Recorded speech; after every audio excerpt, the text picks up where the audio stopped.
alt guild over here doing some Minnow 15. Anyways, let's get into these patch notes. The patch notes were just posted by Marius, as you can see here on the forums. And basically, it says that there's a light update phase. I can see it right now in my phone. I can update Raid Shadow Legends, so I'm going to update that. But it will not go live for a few more hours. So if you're watching this right now, then, a couple hours from then, keep checking back. It will go live today, tonight, wherever you're at, morning, whatever it is, soon. So make sure you update your client and then just wait for it to be pushed live. And we'll get to see all the new features. So right now, let's just look at it here. The peal of hammers strike white hot metal rolls through the ancient halls beneath the mountains of despair. I'm not going to read all that stuff. The dwarves are here. It talks about proud and suspicious of outsiders. Dwarves have long clung to the tradition and isolationism. So the dwarves are here. They've got all this backstory for the dwarves, which is very cool. I love the way this picture here has 1.10, these dwarves. They look really cool. I like dwarves in movies. I like dwarves in role-playing games and everything else. They've always been cool for fantasy. They've always been in any kind of fantasy stuff you can think of. And they look pretty sweet right here. So there is this new buff. Now this buff seems crazy. It's just like a stealth in other games. The only game I've really seen this work well in is called DC Legends. It's a turn-based game with all your flagship IP of DC Comics, Superman, Green Lantern, Wonder Woman, all the rest of them, Flash, Cyborg, the ones you've seen from the cinematic universe, and then tons of other ones you don't know about and you haven't seen are in there if you're a DC fan. Now, they do have stealth in there, and it works really well. I'm talking really well. It's a very sweet feature that they have in the game. Now, this one says there's 2 tiers to this. We'll just call it stealth. It's much easier. It says the champion either of these buffs cannot be chosen as a target of any enemy champion skill. Can't be chosen as a target. So most of the time in situations with stealth and other games, they can still be hit by AoE. So even though I can't target them for single target attacks, if I have an AoE attack, I can do that AoE attack and it will still hit everybody. They won't just like stealth out and dodge it. They're still going to get hit. In other games, we'll wait and see. It also says that champion skills, all remaining champions on the team have active. If everybody has stealth, then of course you can choose and select then. You can either AoE or you can definitely pick and choose who you want to hit. And if the last person alive has stealth, then you can always target them as well. So you don't have to worry about it. It's like they don't have it then. And if everybody has it, it's like they don't have it. So don't worry about that. So if there are, and it says that there's 2 versions. It says that the higher version, damage inflicted by the skill applies passive damage that does not count as a hit. Immediately lifted as champion skills, deals damage when this is expected. Okay, at the same time, the perfect version of it is not affected no matter what skill the champion uses. Thus, it allows them to strike with impunity for as long as the buff remains active, or they have a wall of allies to hide behind. So, that one as well. If they don't have a wall of allies, if it's just them at the end and they have the perfect version of it, you can still target them and hit them. But it does say that at the same time, no matter what skill the champion uses, thus it allows them to strike with impunity for as long as the buff remains. So maybe with the perfect version, you can't even hit them with AoE. So I think that's what it's trying to say. I think it's saying that the perfect version, you cannot hit them with AoE. Of course, you cannot target them unless they're the last one alive or everybody has the perfect version. But if you can't hit them with AoE, that's going to really suck. If they're hiding behind a whole bunch of other people you got to take out and they have it, obviously this buff isn't going to be a long buff. It's going to be 1 turn, hopefully, maybe 2 turn in certain situations. Hopefully you cannot extend it with other abilities. It is going to kind of be really powerful if you can reset cooldowns and let them keep casting it. So it can be very strong. But I've seen it again, DC Legends. It works beautifully. It is a wonderful new addition to the game mechanic, and I think we're all going to like it. We're all going to enjoy it, but who's going to have it? There's going to be all these stealthy dwarfs out there. What are we going to get? I guess we'll have to see when the game launches. It's going to be pretty cool. So we also have a new Clam Boss difficulty. We've all been waiting on this. We all have clans that destroy the Clan Boss and don't give anybody else the opportunity to get the best chest, and the Clan Boss is dead. Again, this is a band-aid. This isn't a fix to the situation. We needed a Clan Boss that everybody, even the lower Clan Bosses, needed to have unlimited life and a threshold to get the 2 tiers, because even with the lower Clan Bosses, people killed them and they don't get a chance to attack it. They have to go to a different Clan Boss that they're not prepared for, or go to a lower Clan Boss that they don't want to go to. So this is just a band-aid. I knew this would happen, so we'll have to see. On the roadmap, there's a new Clan Boss way over here, way to the right. So this will have to hold us over till then, unless they do some kind of update to fix it. Because again, but it does say that we're having learned that the rank 6 artifact. So now we can get rank 6 artifact rewards from the new clan boss. And I'm hoping the new clan boss is fun, but I'm pretty sure it's just going to be the same exact thing over again, and we're going to be able to get better rewards from it. So that's good. I mean, it's something, right? But I made this video a long time ago about how they should fix it, and we just got that band-aid. So we'll see what happens. So several new champions. We're going to have tournaments. Several new dungeon tournaments are planned for launch. We've only had the 2 Ice Golem tournaments, so we're going to have some more. Heaps. What's it say? Oh, heed the words of the heralds and be ready to prove the strength of your champions to all in Teleria. All right, so we're going to go down here and look at these. Astrolith is, I believe, how you say her name. She looks okay. She's like an arena. She's got the arena speed buff, and she's got bombs. Place for one person, you get to place 2 bombs on a 1-turn cooldown.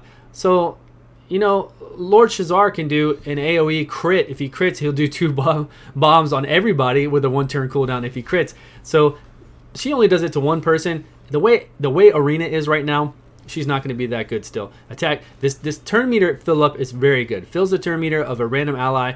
Fills the turn meter of all allies when she crits by 15%. So if we wanted to try her out in somebody like Clan Boss or something like that, you can put bombs on the Clan Boss, detonate in 1 turn. Also in dungeon runs against bosses, fill the turn meter of all your champions by 15% on her main is pretty sweet. And then this one cannot, the judgment cannot be used on the boss anyways. Passive gains an extra turn and decrease the cooldown of this skill by 3 turns if the champion's HP drops below. So I don't know. She's okay. We'll have to see where she's going to be good at. I can't think of anything right now where she's just going to blow it away and be great with. Tomb Lord, though, looks really sweet. So Tomb Lord has an attack 70% of placing 2 5% poisons debuffs on all enemies. I can't see the rest of it. Maybe it goes to 100% once it's skilled out. So on the first attack is going to be a clan boss killer, and then on the other stuff right here that you see for Tomb Lord is going to be just a wave killer and a boss killer. So poisons are great in stage 20 stuff, stage 20 spiders even, clan boss, you know how it is. Poisons are fantastic. This guy, Tomb Lord, now loads them up. So he loads it up with poisons on skill 1, and then he attacks one enemy, has a 70% chance of placing 4 5% poison debuffs on all enemies for 1 turn. I'm sure that goes to a 100% chance. Probably does. So 4 poisons for 1 turn on all enemies. That's crazy. And then resets the turn meter if all allies have less than 50% HP. Has an 80% chance of placing a decreased attack debuff on all enemies for 2 turns. Also to place a decreased defense on all enemies for 2 turns. And gets an extra turn if the enemy's turn meter is reset by this skill. So resets the turn meter of all enemies with less than 50% HP. So, wow. And then there's more to it? Oh, no, okay. So this girl, Blight, why is it? Okay, so Tomb Lord was this, so it didn't it didn't block these 2 out. So Blight, I guess, is her ability actually. Okay, so Blight is, what's her name? Raglan. She is the healer legendary that I've done a review on. Well, that I talked about with all the other Legos, and I said that she wasn't that great for a healer, that her abilities weren't that great. So now she does this right here. I don't think Blight is hers. I think that's supposed to be cut off, and that is Tomb Lord's. That's Tomb Lord's. So hers now is attack 1 enemy, fills the turn meter of 3 random allies by 50%. Allies have all their turn meters filled once by this skill. So it can't hit the same person twice, but 3 different allies will get 15% turn meter increase. Damage adjusted, multi-hit, of course.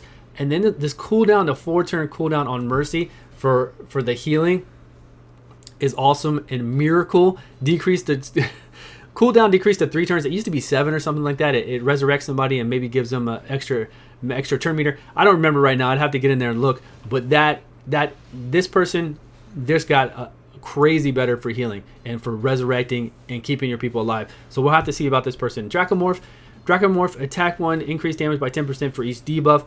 So that could go up to 100%. We could have 10 debuffs on the clan boss. We can have 10 debuffs on any boss out there.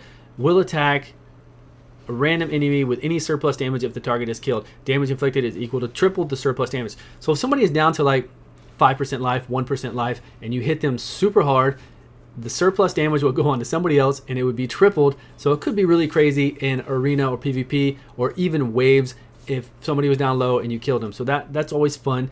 Poison Jaws, attack 4 times at random. Each hit has a 5% poison debuff for 3 turns.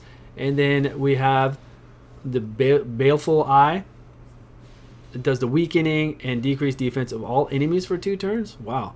Okay, so it just says decrease. It doesn't look like it does any damage, but it places a max weaken and decreased defense on all enemies for 2 turns. So again, another amazing change. Valkyrie decreased to 4 turns. Now, whenever it says decrease to 4 turns here, it's not taken into account where you get to decrease them in their skills. I'm pretty sure. I'm almost sure when I looked through this before, it wasn't like that. So Valkyrie is going to be on par now with Martyr and with Skull Crusher. Valkyrie is going to be really good. Bring her into Clan Boss now. She'll function counterattack wise, just like Martyr. And she's going to be really good. She's going to be really good. And now in Arena, she's going to be even deadlier. So that is a great change for Valkyrie. We have Baron here. A legendary bonus damage per buff on this champion has been significantly increased. And Altan is one of mine. I've done a guide on him before. He is my attack down for my Clan Boss and my DPSer. And I've always complained about this ability being so low that it was lower and worse than Terrell or anybody else out there. Now it's gone up to a 60% chance plus whatever his skills are. So it's going to go up to like a 75% chance to lay this down. The decreased attack. My boy Altan just got buffed. He is the best attack down now for the Clan Boss, as well as giving you buffs for shields and doing massive damage. So if you got him, use this guy on the Clan Boss. Seer, Epic, Karma Burn, remove all buffs. What does she do before? I don't have a Seer. Then attacks all enemies, damage increased according to the number of removed buffs. So I think now she does sleep. So yep, sleep debuff on all enemies for 1 turn. This chance of placing a sleep debuff increases by 5% for each buff removed. So that's pretty cool. You get to sleep people. That's always welcome. Get a little crowd control in there. Faceless, his damage significantly increased. If Ice Bolt, this is a Void Epic, and he can do damage and ignore your defense. He only does single target damage, and again, the meta is not where you would use this guy really. So nobody's still going to use him. If his damage is increased significantly, okay, you can go in there and take out somebody who has high defense. But really, in Arena, is that really going to matter? You go in and take out one person, and with this guy, and then you get killed by everybody else. So I don't see him being used. Terror Beast has a really cool change. Terror Beast, Epic, the dog with the little snout. He kind of looks like a pig dog. Looks really cool. But now he actually has some cool abilities that might work out. He's got the right. He is, I want to say he's Spirit. So he's Spirit. We could take him into Fire Knight's 20. Now he attacks 2 times at random. Places a 30% reflect damage buff on all allies for 3 turns. Damage inflicted is proportionate to his max HP. And its damage slightly increased. And it's on a 3-turn cooldown. So you can always have this reflect up on the Fire Knight when he attacks you, because he attacks everybody every turn. You're going to get 5. You're going to take his shields down from 10 to 5. He's going to get hit 5 times back. You're not trying to do massive damage with it, but you are trying to lower that shields. So this guy is definitely, I'm going to level mine up, get him to 6-star, bring him in the Fire Knight, and show you guys he's going to be sweet. He also does this his second ability. It's been increased to place a stun debuff for 2 turns if the target survives. So that's really good. He's going to have good control now. I can stun people when I'm going through the waves in Fire Knight 20. So I welcome that change as well. Jarang, this guy had a really cool, if they're talking about his talents, I think that's his last skill where he does decreased defense and weaken or something like that. Lower the cooldown on that, very welcome, because now it's going to be like a 3-turn cooldown or something else. And people were using him in the Clan Boss. They said they could get away with going fast enough to keep using it with him. So I think it's weaken and decreased defense. So it's really good. This guy is a heavy hitter. He really is. Vergus, I want to say that's his name. Vergus. This guy is terrible. He was terrible before. He's I want to say he's a high elf. He looks kind of like Royal Guard and Terrell. He's right next to them. Does damage based on defense and a skill 1, and his skills were terrible. Nobody ever used this guy, and I've read through this already. His skills are still terrible. Nobody is going to use this guy. Change his skill 1 to do decreased defense, to do weaken, to do decreased attack, so we can do another decreased attacker. Get away from this decreased accuracy. Nobody wants that. Nobody's going to use that. And all the rest of his skills are terrible. Everything else that you just changed for this guy still make him not playable anywhere. Okay, so we're going to do Steel Bowyer. Everybody was asking about the Steel Bowyer. Is she ruined? Is she changed? So she's going to do 1 hit. They just increased her cooldown. She's still going to do a lot of damage. I'm pretty sure she's still going to do a lot of damage, so we'll need to test that out. Anybody with her, we'll just need to test it out. Miscellaneous changes. Void Shard summoning chance has been adjusted and brought up to match those of ancient shards. That's a big change. So any Void Shards you open now have the same chance that the current ancient shards have to get an epic and to get a legendary. So the legendary is going up, increased, and the epic chance is really going up. So that is sweet. Minor changes to artifact upgrade events will be implemented to streamline the process and make it more convenient. An option to delete equipment artifacts has been added. To delete equipped artifacts. Okay. An option open to specific affinity keep for. Okay, so now we can pay 300 gems to open up a void keep at any time, or we can pay 200 gems to open up spirit, magic, and force at any time. You don't have to wait for them to rotate around. That's a lot of cost. I can just wait. I can wait a few days. No problem for them to come back. They've adjusted multi-battle champion queue to make it more convenient for that player. I don't know what the multi-battle champion queue make it more convenient. It was pretty cool before. I don't know what they've changed with that. Artifact drop rates adjusted. So high rank legendary artifacts are far more likely to drop from late stages in the dungeon, while rare artifact drop rates has been decreased for those stages. So that means they're only decreasing the rare and they're increasing the better ones. So we're going to get much better in between, and we're going to get much better higher grade artifacts in the higher stages of any dungeons we do. What a great welcome. Definitely a great change. Earlier stages have decreased drop rates of high rank legendary artifacts. So they did kind of screw earlier stages to have a decreased drop rate for high rank artifacts. So I guess earlier stages aren't going to get as good drops as the high ones. So whatever, that's fine. Shaman, High Couture, all these ones we get from login, 7-day, 14-day, or that we get from 30-day, 60-day, they've all been taken out of the Sacred Shard drop. So just Sacred Shards. You can still get them from Ancient Shards, but out of the Sacred Shards, we're no longer going to get these guys. That is a good change as well. So they have some bug fixes here. Let me see if there's anything incredibly good. Xavier stuff, okay. And that's it. Also, we've been having a lot of problems with selling artifacts. I don't know what's not in here. Sometimes they leave out a lot of patch note stuff that's really, really important that people complain about and want to know when it's going to be fixed. The artifact issue that we've had, it's supposed to be in this one. Maybe it wasn't put in here because it wasn't resolved, but I'm pretty sure it was resolved. Where when you take artifacts out of your mailbox, your normal 500 artifacts get full. They go overflow to your mailbox. You take them out of your mailbox. You try to sell them. You keep having all these errors, and it goes back into your box. It's just been a real hassle. That is supposed to be fixed in this as well. So I look forward to that fix. I look forward to all this stuff. They need to do this frequently. They need to balance. There are a ton of others they need to balance. They need to really start hitting some rares. They need to start hitting some epics. They need to start hitting people like Shaman that you get right away. Buff that girl. Give her a heal on her skill too. That way new players and free-to-play players, everybody will have somebody else to use as a good healer and a reviver. Get her up to par. Do something with Shaman, please. And balance often. Balance once a month. Let's get some balance. You're coming out with tons of champions all the time, and you're coming out with tons of rares that just have no place in the game whatsoever. So stop coming out with terrible rares. Give us some good champions. I don't know how long this video is, but I'm sure it's really long by now. So I'm going to cut this off. So pay attention. Look for the download. It is out right now. Download the game. In a couple hours, we're going to have a new update. So if you have your gem saved, get ready to roll out and get some new dwarves right here. They look pretty sweet. I'm excited. So they didn't even tell us what dwarves we can pull, right? They just showed us this balance. So we have no idea. Maybe that's in the post right now. But I'll see you guys in game with all the new dwarf stuff coming soon. I'm going to update you on everything. All right. I'll see you.